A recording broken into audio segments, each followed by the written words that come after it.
Enrique Areilza Arregi, Areilza doktorea bezala ezagunagoa, Bilbon jaio zen 1860an.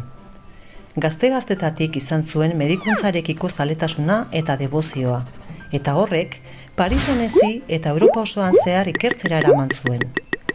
Jaiotergira itzuli zenean, kezkatuta agertu zen inguruko ustiategietako meatzariek pairatzen zituzten osasun baldintzegatik eta maiz izaten zituzten istripuengatik. Izan ere, 22 urterekin, Gallerta, Zugaztieta eta Galdamesko mehatzaritza ospitaletako zuzendari bihurtu zen.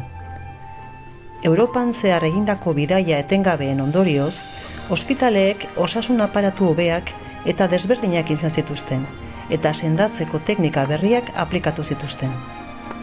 Baina, gainera, meategian berriro lan egin ezin zuten langileengatik kezkatuta, elbarrientzako eskola tailerra sortzea erabaki zuen, bigarren aukera bat eskainiz. Areilza doktorea nazioarteko aitzindaria izan zen talasoterapian, eta munduko erietxe garrantzitsu eta berritzaileenetako bat eraikitzea pentsatu zuen. Gorrizko erietxea, Bizkaian, eguzki bainuak, kresala eta dieta uztartzeko sortua, probintziako haur pobreen eta langile klasikoen artean tuberkulosia prebenitzeko.